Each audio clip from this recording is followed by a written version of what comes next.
Good evening, everybody, and welcome back to the Celtic Way evening briefing, are we going to call it? TCW React, one of the two. I always say I'm going to call it something different, but I always just go with the headline with what's on. TCW reacts to Rodgers' pre-match press conference, as well as a bit on Callum McGregor as well. My name is Ryan McGinley, at the Ryan McGinley on the X handle, joined by Tony Haggerty, as always, Haggerty10 on the X handle. Tony, how you doing this afternoon / evening? It's definitely evening time now. How you doing this evening? I'm very well. I always like press conference. It's great. Just listening to the manager and Callum McGregor and doing what we do, deciphering it, and Q&A stuff, getting up every answer down word for word. So it's always good. Kind of look at it and you think, right, okay, what's the bus points from today and the takeaways from today? Biggest takeaway, Ryan, for me is I can't believe, I'm astonished that Callum McGregor won his first ever Player of the Month award. Doesn't sound right. He's been watching Scottish football for years. It's just like, wow. Crazy. I mean, I've been on a voting panel for these things, Ryan,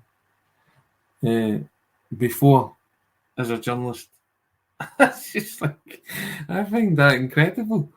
I mean, I'm sure I voted for it before. Maybe been shouted down, but I think the manager was equally surprised, wasn't he? Yeah, he was. You could see it in the you could hear it in the audio and see it in the video that he was visually surprised at the fact that Cal McGregor hadn't done it, especially and amongst some of the really good spells he's had at Celtic under Rodgers, under Lennon for a spell as well, under Postecoglou and then back under Rodgers. He's finally got that recognition that he deserves, and we will go on to talk about him. Just before we get started, guys, if you want to support our work, just by joining our YouTube members channel, it's only £2.99 a month. You'll receive early video access, priority comments, and exclusive members chat function. If you subscribed today, you would have got my video with Hal from the Chef United Ways video, 12 or so hours early. I put it out early in the morning, or yesterday evening, this morning. So that was available to everybody for quite a bit of time before it went out to the general public. So if you want to support us just that little bit more, £2.99 a month, press that join button if you're on desktop and become a member of the Celtic Way. Tony, it was Cal McGregor, August's Player of the Month, 2 screamers in the month of August. The goal against Rangers obviously doesn't count because that was in September time. Maybe he's making a run for the September goal of the month. No, not goal of the month, but Player of the Month as well. It was a good press conference from Cal McGregor, a much better speaker than what he was a few years ago. I think he's really grown into that role of being the captain. He's learned off of players such as Scott Brown, etc., learned from managers as well in the way to conduct himself with the media. But a good press conference from Cal McGregor. What was your sort of main takeaway of that, apart from the fact that he got his first ever Player of the Month award? I think he was baffled by that as well, wasn't he? And also he was talking about the fact that it was kind of business as usual and trying to pick up from where they left off, wasn't it? And the fact that he had gotten an extended break. He was asked about that, wasn't he?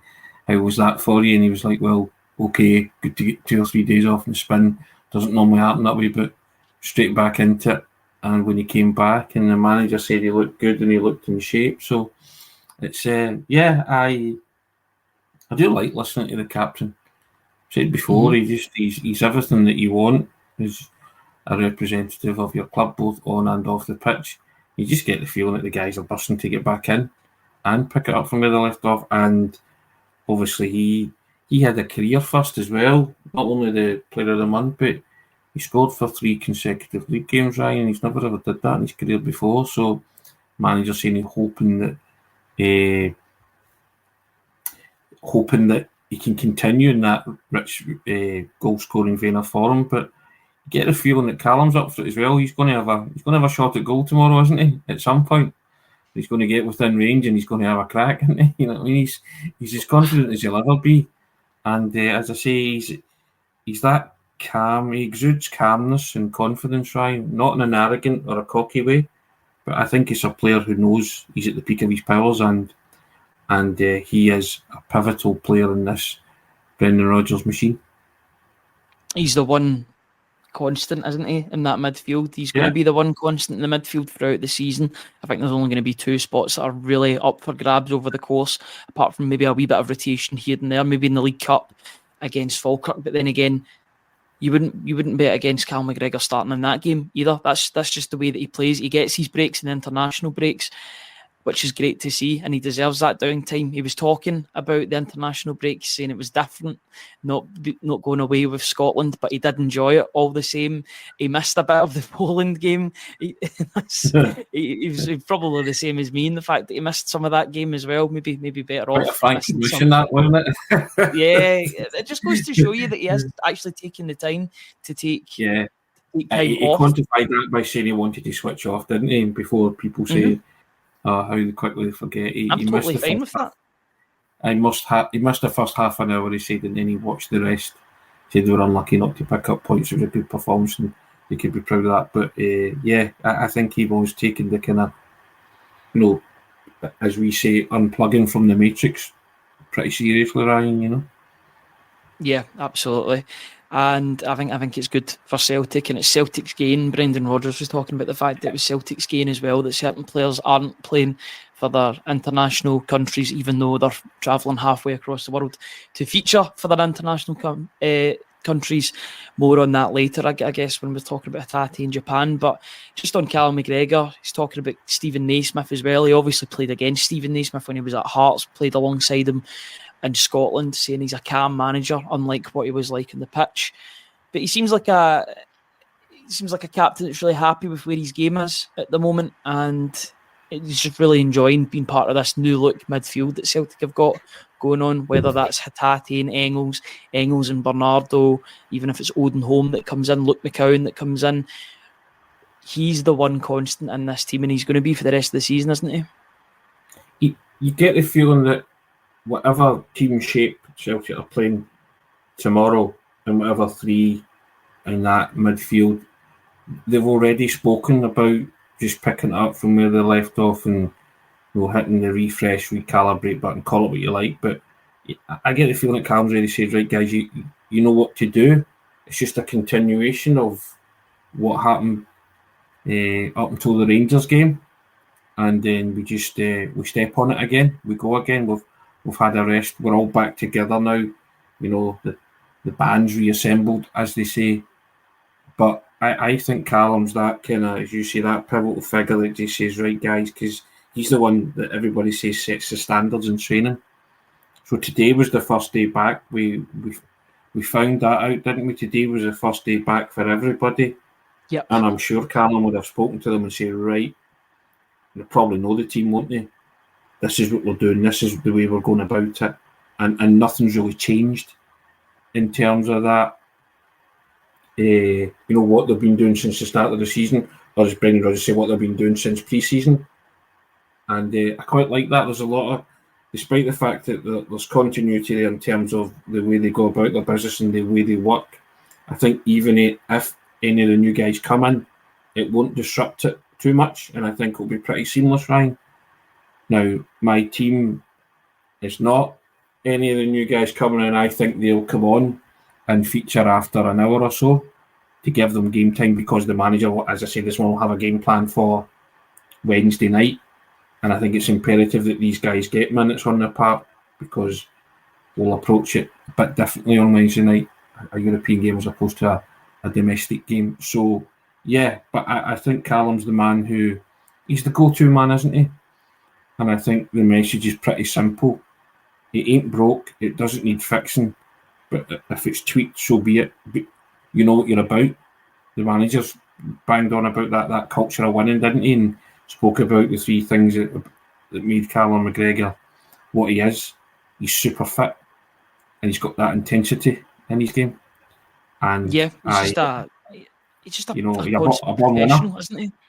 Yeah, so, and I think that transmits. I think Callum transmits that to the rest of the players, and they listen to him, and they listen to him big time.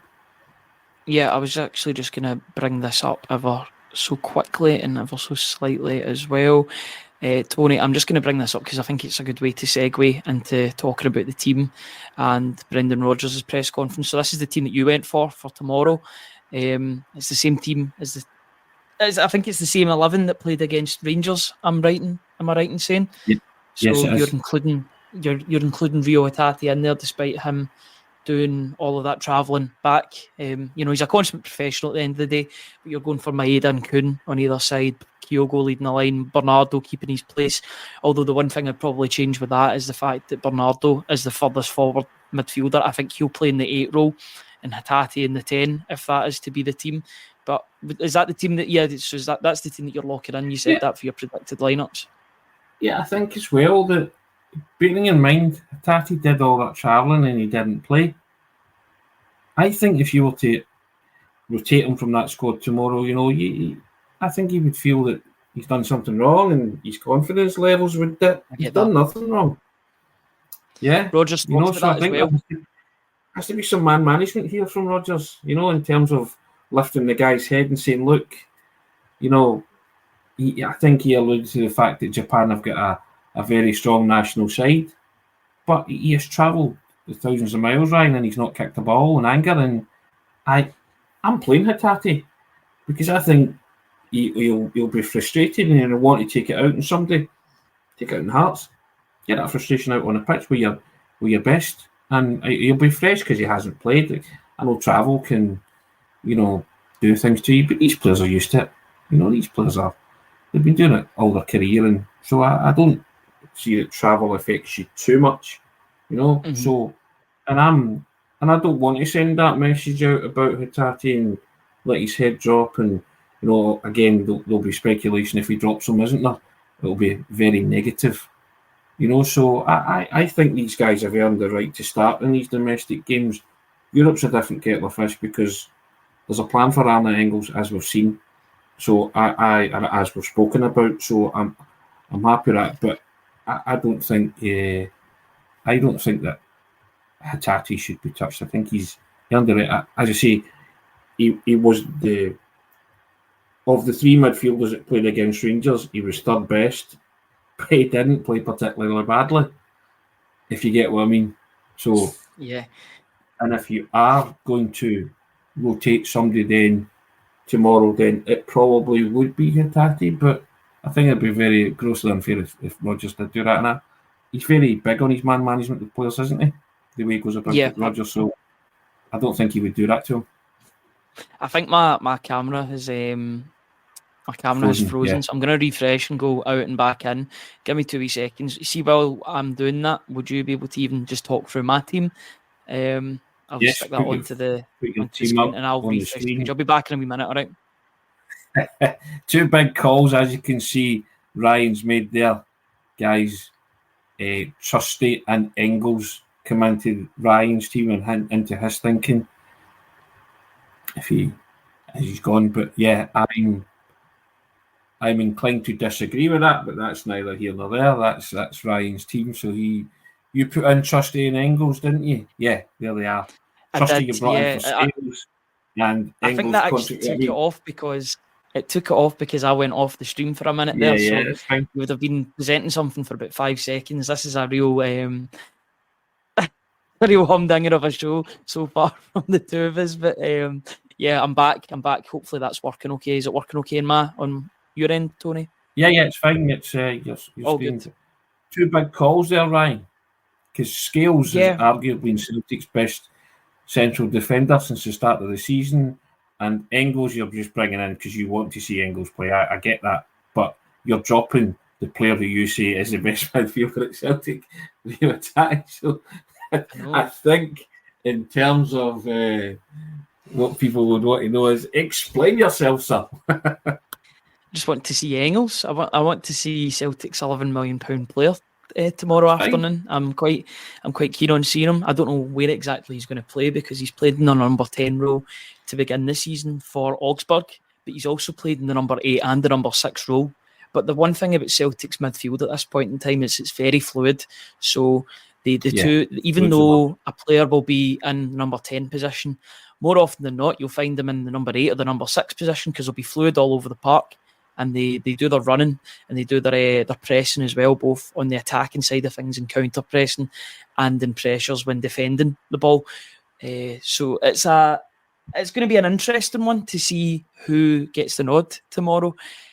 Personally, I want to find a world in which Hatate and Engels can play in the same team, but I can't see Bernardo coming out of this team so far because he was so good against Rangers. He coupled that with a good performance for Portugal's under-21s against Croatia. I watched his goal the other day.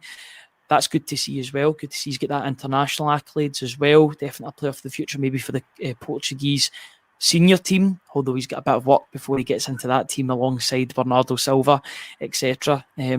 Really good midfielders they've got, but good to see him in the under-21s team.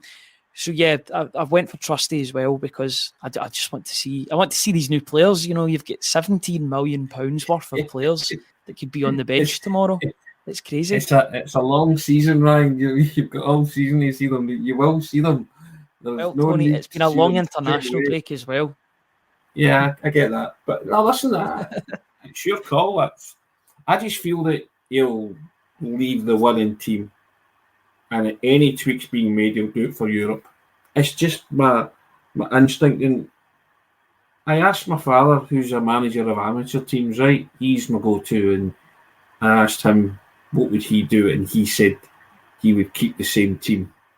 So I was trying to get that, and I said, speak to me as a manager. And he spoke to me like that. He just said, look, I would keep the same team. And he said that he would, because he said, you know, you're damned if you do, damned if you don't. Engels starts, both of it gets cropped. And everybody says, why did you put one domestic game and not keep him for Europe? So you run that risk. And you run that risk even if you bring them on for half an hour, right? I get all that too. So, but I'm of the opinion it ain't broke, it don't need fixed, that they've done really, really well. And I think these guys have earned the right to start. And I include Hatate in that. And I'm not having a go at Hatate by saying he was your third best midfielder against Rangers. I just thought Callum McGregor and Paulo Bernardo outshone him. There's no disgrace to that. He didn't have a poor game. I'm at pains to stress that, you know, because it's like, and also he'll be. I just think, I think Hatate is a kind of, a wounded animal type tomorrow. He'll be really disappointed not to feature for Japan. I just think sometimes, you know what, you manage that right. You say to Hatate, you know what, you go out there and whatever's in your mind, take it out on there. Go and do what you do best. You know, you can bring Engels in, you know, integrate him slowly. But I think Wednesday night has his big centre stage for Celtic. That's why he was brought, because I think the manager's got a game plan in mind. And he said today that he hasn't thought about Slovan Bratislava. He's had a look at a couple of games. He's thought about them, don't you? Kid yourself, right? It's that outward, one game at a time. Hearts is the next challenge. Yada yada. He'll be like, guys, bang, bang, bang. You know what I mean? It's, as I said this morning about the overload of information and different messages. They'll have spoken about Slovan Bratislava. It's the most important game of the three coming up in this next 8 days. Can't outwardly say that, but you and I know it is, because you want to get your campion off the flyer. But tomorrow's the challenge ahead. And I think domestically, the team that started against Rangers is good enough to get themselves or manoeuvre themselves into a position where they'll win all 3 points against Hearts at some point, and you can bring in the likes of Austin Trusty, Engels, because with a mindset that they might be starting against Slovan Bratislava. It's just my thoughts. Your thoughts differ. You're bringing in Engels and Austin Trusty tomorrow, so interesting to see what he does. But that's why he gets £3 million a year, Ryan, or in excess of £3 million a year, and we're on £13 each, aren't we? Something like that. Yeah. Let me just do a wee switcheroo, 2 seconds. 1, 2, bang. So I'm back in the hosting duties now. That's what happens when you leave the stream midway through because your camera stops working inexplicably. Going to Brendan Rodgers now. Brendan Rodgers' press conference. Another good one. But different because he wasn't talking about transfers or anything like that. I want to talk about the main point is on the 2 fullbacks, and that's the reason why I made it the headline for this show today, because both fullbacks have been spoke about in glowing terms actually from Brendan Rodgers, which is really saying something to the leadership qualities of both the manager and those those players involved, because he obviously sees a lot of leadership qualities in those players, which is brilliant to see. On Alistair Johnson, he says that there's not been anything new with regards to his contract. I think that's a bit of a stock answer, to be honest. I think there has been talk between the manager or his reps or the players' reps in the club. I think that's something that'll be happening in the background. Wouldn't surprise me if that gets done in the next month or so. And that's just that's not based on anything. It's just the way that he loves playing for Celtic, and he'll probably want to get a better wage for doing what he does, because I think his importance to the team would be justified in that regard. And then for Greg Taylor, there hasn't been anything new, but Brendan Rodgers is desperate to sign him on a new deal. Pretty much positive stuff on both fronts. If Greg Taylor wants to leave, it'll be because of him and not because of the manager, because the manager clearly wants to keep him. Yeah, I don't think for a minute they'll let Greg Taylor leave the football club. He's a big, powerful voice in there, Ryan. And also, let's not forget, he's a Scottish voice too. These guys, go back to it, these guys are worth their weight in gold. Gordon Strachan always spoke about being a good teammate. I think Greg Taylor's one of the best teammates you can get. And we've had dealings with him press-wise, and he's a cracking guy. He comes across really, really well. And he's a guy who you just think, do you know what? Unsung, I think, is the phrase, Ryan. And a kind of go-to boy for criticism. I'm not saying he's a whipping boy, because he's not, because I think a lot of people are now really appreciating what he does. But alongside the likes of Scales, he can be much maligned, and most of it's just down to his height, isn't it? His lack of inches when there's a long diagonal played to his side, and but that apart, that spell that he had under Ange Postecoglou when he was playing that inverted fullback, and he started to do it again under Brendan Rodgers. I think Brendan Rodgers realises he can utilise him there, because he's a former midfielder, and he's got an eye for a pass. He's got a real eye for a pass, and how many times has he set up goals? I mean, you look at the Rangers game. I mean, he just robs Czerny. He's got no right to get that ball. It's coming towards Czerny, and Czerny's a big, powerful guy. Should be knocking him off that. And he just shoves him out the road, doesn't he, as if he's not there. And then plays a lovely dink, a wee shunt into Kyogo, and it opens up all that space for Kyogo, who takes a touch and looks up and thinks, I've got oceans of space here, and curls a beauty into the bottom corner. But it's Greg Taylor that opened that all out, because, again, he's one of these guys who can quickly see a game in pictures when he gets it in that inverted full-back role, kind of in midfield. And he knows more. 9 times out of 10, when he gets it in that position, he knows where he wants to put it. And it's up to people to be on that wavelength. And he's very good at threading passes like that through, or opening up play like that. And I think a lot of that just is taken for granted. It doesn't go unnoticed per se, but Celtic supporters, I think a lot of them, especially when it comes to Greg Taylor and Liam Scales in particular as well, want to focus on negative stuff. And Tony Ralston mentioned it the other week or last week when I wrote about Tony Ralston as well. They home in negatives where these guys go, but I think he's upped his game since Rodgers came in, because I think everybody wanted a new left back, didn't they? He's going to get a challenge from Alex Valle, and we'll see what he's made of as well further down the line. So, but you can't tell me that he's not worth a new deal. He's worth a new deal, isn't he? Come on. Absolutely. Even to just protect your assets is what I said when Liam Scales got his deal. You don't want players running down their contracts. We've seen that on the other side of the city, what happens when you allow players to run down their contracts. Even when Celtic did it in the COVID season, their value is depreciated and you don't get as good a fee for a player if they're it's just all about values. But I think that Greg Taylor also deserves a contract for his contributions that he's made to the club. From the point that he'd signed his first one back in 2021, or his last contract rather, back in 2021 under Ange Postecoglou, and there was a lot of detractors at that point in time as well, moaning about the fact that Greg Taylor got a contract. That was before he'd really made his name for himself as an inverted fullback under the previous manager, but then he really did come into his own. And you're starting to see that this season as well. You're starting to see him going back to that style that suited them. It really did suit him. And he was arguably one of Celtic's best players in Ange Postecoglou's second season, and people forget that. Yeah, I think he's maybe been given that licence, Ryan, by the manager. He has, and Johnson plays as an out-and-out right-back. You know, and just say, right, look, trust your judgment on this. You know, and I think the manager said that. The thing that's pleased him most about this season is the players making on-the-field decisions. They're not looking to the side to constantly be coached. They're working it out for themselves. And I think he's taking Greg Taylor aside and said, look, work this out for yourself. When it's good to go, go.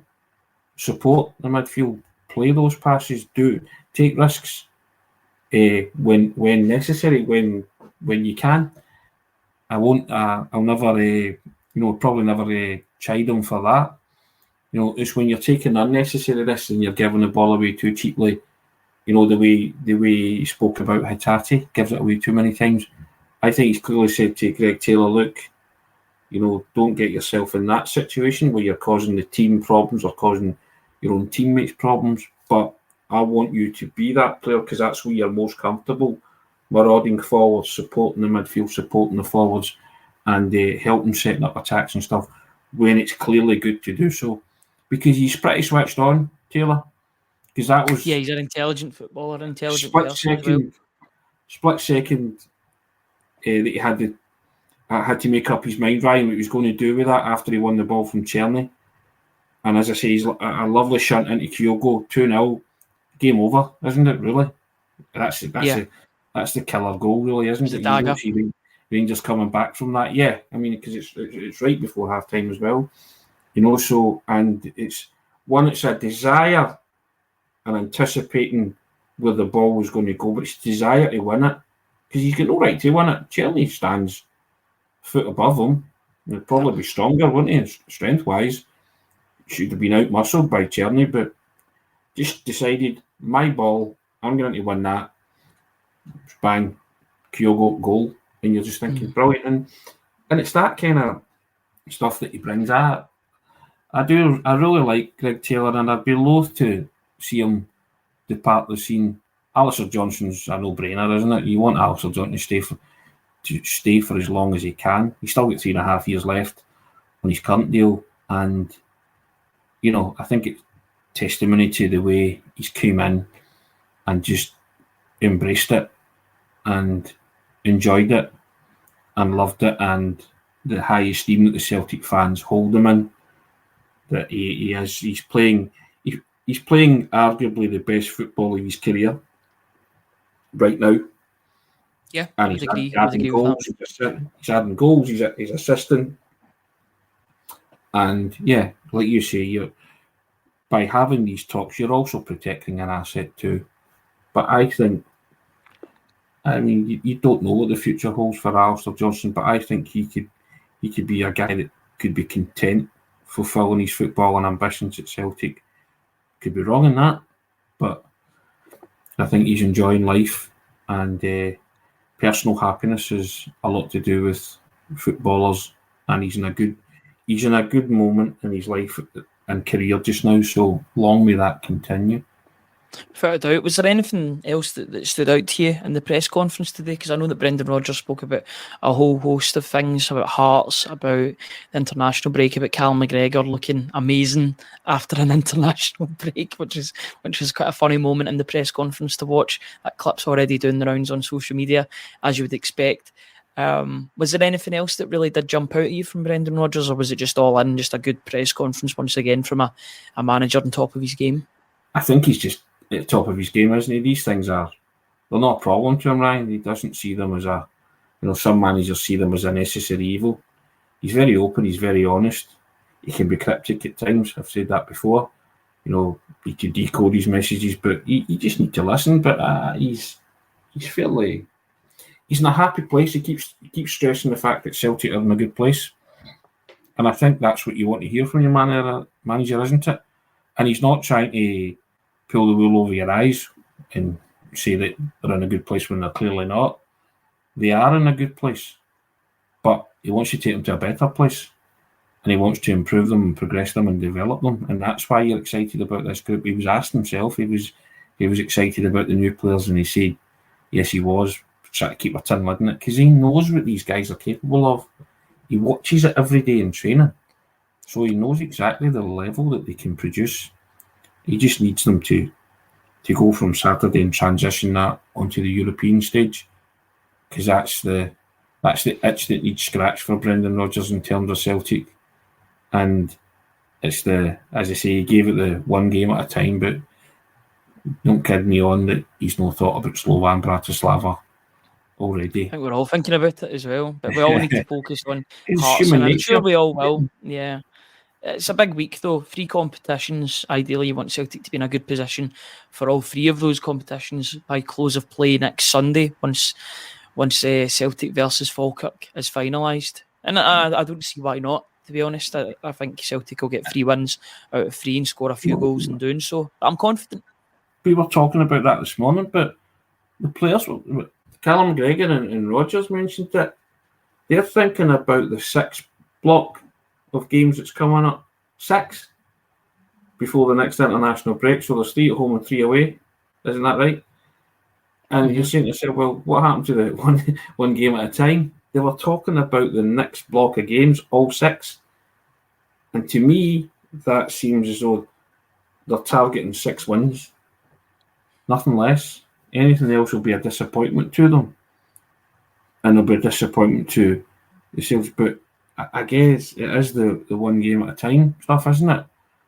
And it's that cliche, and it's why they've entered into the football lexicon. It is a cliche that we just take it one game at a time. But I think as a whole, Celtic are looking at the next block of 6 before the next international break and saying, right, let's win them all. Because they're confident enough and they're good enough to do it. But again, it's talking the talk and walking the walk, isn't it? But your next challenge is Hearts, and I'm always about not looking too far ahead. But what I do like is the fact that it's not phasing them, Ryan, what lies ahead, and they're not scared to address it. They'll take each game on its merit as a challenge, but they are kind of thinking, right, okay, where can we take this? Let's do this. And I quite like that confidence that they're exuding, that's coming out from both the manager and the players. I'm all for that. Yep. Me too. Will we leave it at that, Tony? I know we've been going for about half an hour now. It'll be a very quick sort of off and then on again for tomorrow afternoon for the Hearts pre-match. Hope everybody that's joining us and those who are watching on repeat will join us at. I'll also flag up. I'm not sure when it's going up, but myself and Kevin McKenna did the Grand Old Team episode 7. And it's entitled Celtic's Axis of Evil. It was Kevin McKenna's shout. They put him right in it. But basically, it's about the teams that Kevin doesn't really like. Hate's a strong word. But in order of preference, it's Racing Club of Argentina, Atletico Madrid of Spain, and Rapid Vienna of Austria. And myself and Kevin talk about them and the Celtic supporters' relationship with them, hence the Axis of Evil. But yeah, it's you'll enjoy that. So it's up to young Ryan there when he puts that out. It'll be some point over the weekend, maybe into next week. We'll see what happens. But yeah, there you go. Watch this space, basically. The members will get that first whenever it comes out. I just want to give another wee quick shout out to somebody in the comments, Christopher Patterson, who was saying it's got nothing to do with Celtic. Can you give a shout out to my daughter Morgan and her partner, as they will be making me a granddad? Sorry, it's nothing to do with Celtic. Not at all. We can all celebrate another member of the Celtic way coming into the world, which is absolutely brilliant to see. Congratulations to Morgan and her partner. Absolutely. All the best wishes go to those two, and enjoy every moment, basically. Tony, it's been a pleasure being on with you this evening. It's been a long day, but we've managed to get through it. We've got more stuff coming on the website in the next few days, so keep your eyes peeled on that. Stuff on Luke McCowan, a piece on Rodgers from yourself that's coming out later on this evening, 10:30, I believe. Will it be 10:30? It's coming out. Yes, 10:30. So that's definitely something to look out for if you're a bit of a night hawk and you want some late night reading before the game the next day. As if you can sleep, of course. I think everybody's quite excited about the game and what's going to happen tomorrow afternoon. Tony, it's been an absolute pleasure. Hopefully everyone that's joining us here can join us tomorrow afternoon for the pre-match, and then later on in the evening for the post-match. Until then, thank you very much, guys. Have a good start to your weekend, and we will see you all tomorrow afternoon. Cheers, guys.